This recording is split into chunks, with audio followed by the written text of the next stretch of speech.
Hello, anybody who's watching this, welcome to my reaction to Can Animals Commit Crimes by Historia Civilis.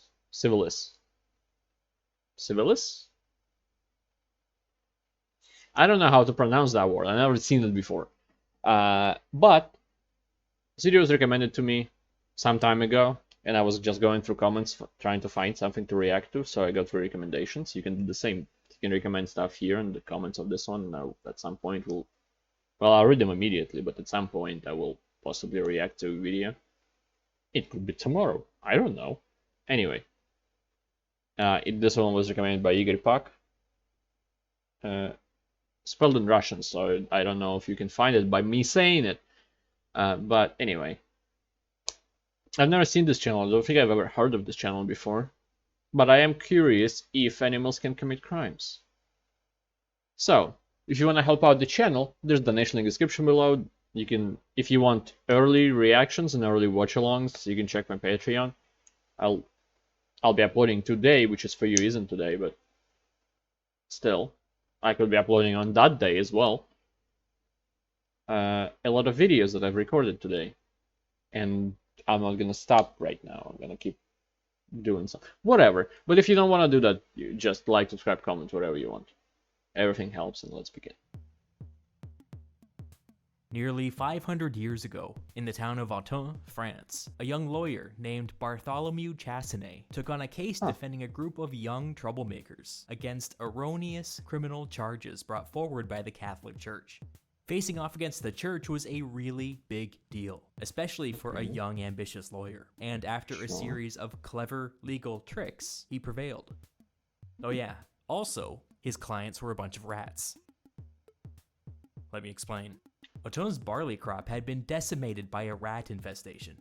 Affected farmers asked the church to intervene, and the church, in turn, charged the rats with destruction of property in their ecclesiastical court. Chassenet was looking to make a name for himself, and decided that defending the rats would be a high-profile way to kickstart his career. Okay. On the first day of proceedings, when Chassenet showed up to the courthouse, the rats were nowhere to be seen. This was to be expected, of course, but the judge's first move was to take this as an indication of their guilt. Thinking quickly, Chassenet informed the judge that the notice to appear in court had been posted exclusively inside the town of Autun. The supposed crime had taken place outside of town, so it was reasonable to assume that that's where the defendants lived as well. Okay. Chassenet argued that the court had an obligation to provide adequate notice to his clients, even though they were, rats. The judge reluctantly... The idea of this fucking court case, whatever you want to call it, is insane right off the bat. Who the agreed and issued an order instructing every rat in the diocese to appear in court. This time, like every time I watch JoJo or something that is ridiculous, and I think, oh, that's insane, I need to think about reality. There are a lot of insane things in reality. A lot. And not just in the past, right now. Come on, notices would be posted everywhere. Several days later, Chassenet showed up to court for a second time, and again, his clients were nowhere to be seen. The judge was prepared to call it quits right there, but Chassenet came back with another argument. He said that whenever farmers appeared in court, they were usually given several weeks to get their affairs in order. His clients were farmers of a different sort, so why weren't they being shown the same respect? Chassenet was being annoying, but he kinda had a point. The judge delayed proceedings for several weeks so that the rats could get their affairs in order. Whatever that means. Yeah. Weeks later, they met for a third time. Didn't you just catch a few Surprise, and put them in a no cage? Rats. Chassenet burst in there full of beans. He informed the judge that of course his clients had every intention of coming in today. However, he had only now discovered, to his dismay, that the streets of Autun were absolutely crawling with cats. His clients, Chassenet said, were afraid for their lives. The judge was allowing assassins to hang around outside the courthouse. This was unacceptable. He told the judge that it would be impossible for his clients to appear in court Where is until this every going? cat Is in this gonna Autun end? had been moved indoors. I guess he did win. An extremely annoyed judge issued a notice for people to pretty please with sugar on top, move your cats indoors. Proceedings were adjourned until a future date, TBD. No date was ever set. People moved on with their lives, and the matter was set aside. Oh. Chassanet had successfully badgered the church into dropping the case. Oh, okay, so that's kind of win. Okay. So that's a weird story. We could just leave it there Is and it? move on with our lives. But it does No, raise an keep interesting going. question. Can animals commit crimes? Why did the people of Autun try to bring the full weight of the law against something that was so clearly just an act of nature? I feel like they didn't. They asked church for help, and then church said, I don't know. Let's tell the court to put rats in prison. I don't know. Believe it or not, to Church's answer fault. this question, we have to go all the way Maybe. back to the ancient Greeks. Oh. I've seen a lot of videos of a country nearby that. Murder trials in ancient Greece were held out in the open air. Every flavor of murder trials. By that I mean human murder trials, inanimate object murder trials, What? and yes, animal murder trials. The principle at work here is that the Greeks believed that murder disrupted the moral equilibrium of a city, and that it created a sort of unseen pollution that seeps into every aspect of society. That's why they held their murder trials out in the open air. You don't want innocent people breathing in those murder fumes. Uh-huh. But why for inanimate objects and for animals? The pollution imagery is key to explaining this. The Greeks made no distinction between an accidental and a purposeful killing. It made very little difference to them whether a death came from a person with a knife, a falling roof tile, or a kick from an animal. In each of these scenarios, it would have been classified as a murder. Yeah, I understand the humans and animals in this case. What bothers me is an inanimate object. What, you gonna execute a roof tile? Or the whole roof? Shouldn't be the human involved that neither built the roof or owns the property that happened on? I don't know. And each murder would have emitted unseen pollution into the community. If enough of this unseen pollution built up over time, it might result in a plague, or a crop failure, or a natural disaster. The fate of the entire community depended on keeping this pollution to a minimum. That's a stretch, but okay. So how did they do this? Simple. Murderous, inanimate objects and animals were put through a formal trial, and if found guilty, they were expelled beyond the borders of the city. This just throw them away? Expulsion was thought to cleanse the city of its unseen pollution. This tradition persisted for a long time. It eventually spread to the Roman world, where it came into contact with That's the the early one I church. see. Story of that place. Just getting Flash forward to flashback medieval someone. Europe. By this time, the church Hearing still dialogue believed about that animals something could commit crimes, but the rationale had evolved. Like the Greeks, the medieval church believed that the act of murder somehow infected the entire community. However, their version of this came not in the form of unseen pollution, but instead in the form of evil forces. Sometimes this evil was explicitly described as demonic or satanic, and sometimes it was a little more vague. Okay. To put it simply, the medieval church's position was that evil attracted evil. One murder brought evil forces into the community, which made a second murder more likely. A second murder did the same, and made a third murder more likely. It was a vicious cycle that had the potential to destroy an entire community. I can understand that, but I don't think falling roof tile would make, like a death by a falling roof tile, will make another roof tiles evil, and they will start falling as well on unsuspecting passerbyers. But maybe they didn't even distinguish that. So because a murder happened because of a roof tile, it could make somebody, like a human, make a murder, or animal. I don't know. So how did animals It's play weird. into this? For theological reasons, the belief was that animals were slightly more susceptible to evil than humans were. When an animal committed a violent act, it was an early indication that worse things were in store for the community.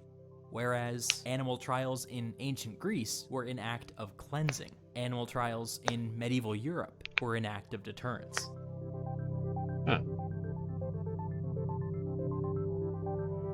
Animal trials in medieval and early modern Europe were divided into two distinct categories.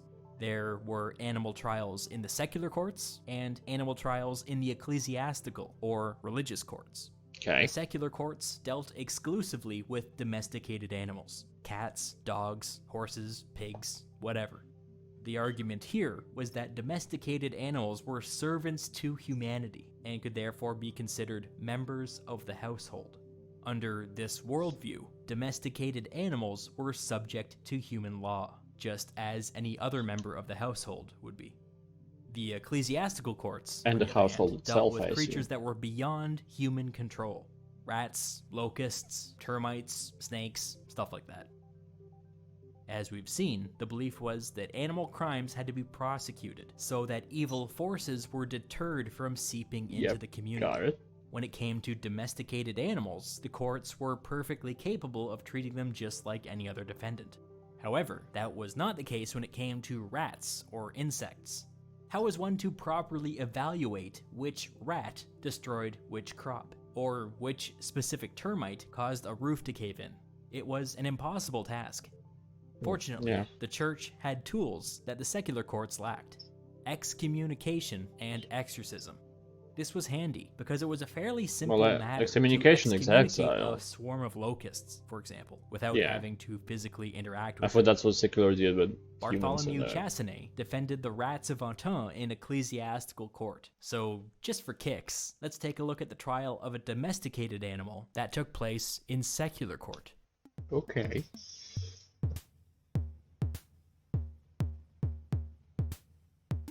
In 1474, in the city of Basel, an egg was discovered in the pen of a male rooster. Settle in, get out your detective hat, take some puffs on your pipe, because this one's a stone cold whodunit. The people of Basel figured it out pretty quickly. The rooster laid the egg. Okay. A small minority of you might have another solution in mind, but that's just your dumb, tiny brain being a stupid idiot. Obviously, this was the work of the supernatural. But here's I've seen the show, I understand. understand. It was a crime for a rooster to lay an egg. Rooster eggs were believed to be ingredients in a spell that could be used to create a basilisk. Wait a second. That's, This is all very silly, obviously, but think back to the theoretical model that lay behind medieval and early modern animal trials. Is that where basilisk Rooster eggs were all tied up with magic, maybe witchcraft, maybe even Satanism, which meant that a rooster laying an egg was an evil act. If they allowed something like this to go unanswered, other evil forces would seep into their community. The unfortunate rooster. I wanted to ask if who's gonna be on the trial? The rooster who laid an egg? What happens to an egg? Is it also on trial? I guess yes. Was charged with the crime of cavorting with Satan. The rooster's lawyer argued that, sure, his client laid an egg, and sure, rooster eggs were used in magical spells, but the act itself, the laying of the egg, was entirely involuntary. Yeah. Since no spell had been cast, no evil act had actually occurred. If no evil act occurred, deterrence was unnecessary. This was nothing more than a simple act of nature. It's a clever argument, but it didn't take. The prosecution argued that it was irrelevant whether or not the laying of the egg had been an involuntary act, because it was technically possible that some kind of demon had physically entered the body of the rooster and laid the egg for him. They argued that, voluntary or not, a rooster laying an egg was an evil act under any circumstance, and so long as this crime went unpunished, the entire city was in danger. The prosecution's argument won the day. The unfortunate rooster was condemned to death and burned at the stake. They didn't even eat it. They just murdered. I guess that But was not happening with everybody humans. was But, cool with putting animals on trial. Over this well, entire yeah. period, there was a ton of work going on behind the scenes to rationalize and reform this system. A lot of this work, especially early on, was actually happening inside the church. Thomas Aquinas spends a lot of time in his 13th century work Summa Theologica tackling the nature of evil, and more specifically, the nature of evil in nature. He eventually arrives at the position that the natural world is inclined towards perfection. But that isn't to say that evil doesn't exist in the natural world. Clearly it does. Aquinas says that when an animal performs an evil act, it is in a way malfunctioning or somehow deformed in their nature. He goes on to say that taking these creatures out of nature is fine, but since nature is inclined towards perfection, this should be extremely rare. In other words, he's saying that animals should only be charged with crimes when there's something very clearly wrong with it. Nature is inclined towards perfection, so in practice it should usually be fine to just leave animals alone. This is a pretty modern perspective, and it's remarkable that something like this was coming out of the church in the 13th century. So the theoretical groundwork had been laid. According to Aquinas, animal trials should be rare. But sadly, this argument did not catch on. In fact, in the centuries following Aquinas' death, animal trials actually became more common than ever. Oh. Why is the music so funky? Here's a typical example. In 1379, near the town of Saint-Marcel in Burgundy, a herd of pigs became overexcited and trampled a young boy. He later died of his injuries. Think back to Thomas Aquinas. Were these pigs somehow deformed in their nature? It's hard to say without being there, but probably not. Probably not, yeah. It sounds like it was just a tragic accident. Yeah. But the town did not follow Aquinas' lead. The three pigs who did most of the trampling were brought into secular court and sentenced to death. He was fucking around with pigs. The town was still not satisfied. They returned to secular court for a second bite of the apple and argued that actually the How did they know which three pigs? Maybe there were only pigs, or they did it with all the pigs? Or wanted at least. I don't know how it's gonna end. Had demonstrated by their squealing and aggressive behavior that they approved of the young boy's murder. They were accomplices. The judge bowed to public pressure and sentenced the rest of the herd to death as well. That's such a low blow to the owner. Was bothered by this. He didn't think it was right for the town to execute all of its pigs over a tragic accident. He wrote to Duke Philip the Bold of Burgundy, explaining the situation and asking him to pardon all but the three main pigs. The Duke agreed. The rest of the herd was pardoned and the matter was settled. Can you imagine?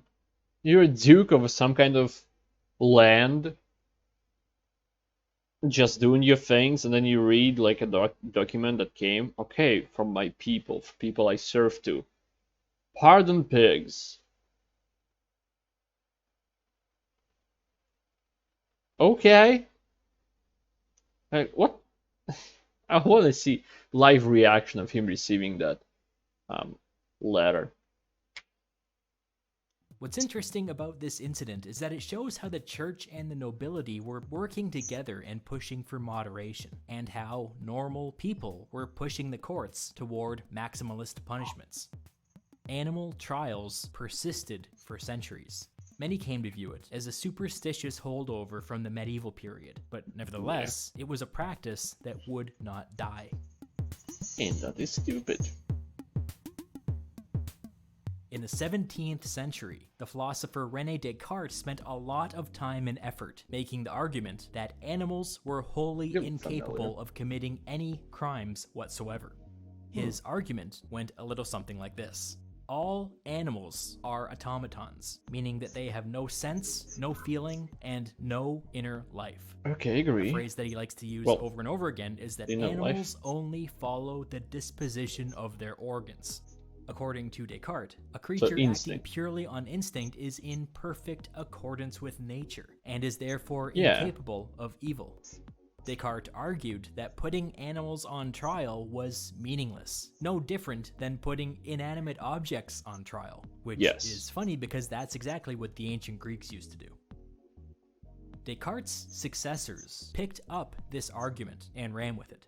People continued to argue about the nature of evil and stuff like that, but the basic worldview that said that it was meaningless to charge animals with crimes actually caught on. By Good. the 18th century, God. animal trials were becoming less and less common. By the 19th century, they were a novelty. So, medieval Europeans saw humans and animals as operating within the same moral universe. Descartes and his Enlightenment successors rejected this worldview and argued instead that animals were incapable of moral agency, operating entirely in reaction to the disposition of their organs. In the 19th century, That's a weird the pendulum way to swung say that. back in the other direction. Charles Darwin and his successors made a series of discoveries that turned the basic Enlightenment worldview when it came to animals on its head. In The Descent of Man, Darwin writes that so long as animals hit a certain baseline of intelligence, quote, any animal whatever endowed with well-marked social instincts would inevitably acquire a moral sense or conscience. This was a straightforward rejection of the Descartes and Enlightenment worldview. According to Darwin, animals are not automatons. So long as they possess some intelligence, Yes, they they are need some capable intelligence, of full so moral agency. No different from humans. Probably not pigs, but Since like the Darwinian dogs, Revolution cats. went back to arguing that humans and animals operated within the same moral universe, you'd think that this would reignite the medieval and early modern practice of putting animals on trial. Thankfully, it did not. By the 19th century, the practice had been in decline for at least 100 years. People were a lot less worried about an evil act precipitating some kind of metaphysical threat to an entire community. Instead, they went the other way with it. Since animals were now believed to possess full inner lives, Darwin and others pushed for preservation and compassion whenever possible. Before too long, most of Europe had outlawed the public That's a good execution thing. of animals. Legislation dealing with animal cruelty quickly followed. By the 20th century, virtually in the blink of an eye, the practice of putting animals on trial had vanished from Europe. Which is good. Yes, yes, it is. Good thing to end it on. Okay. I see. Can monarchs commit crimes? 68 to 69, that's a very small period, jeez. And yes, they can. They're fucking humans after all. Anyway, this was an interesting dive for me, because the new channel and stuff like that. It's a weird content to make, but it's enjoyable in a weird sense as well. So good for you, Historia Civilis. Sure, I'm gonna say it like that. I guess it sounds right. Sounds Latin, maybe? Maybe it's Latin. Civilis. Anyway, thank you anybody who watched this. I appreciate it a lot, and I hope to see you next time. Goodbye. Have a great life, because one of us has to.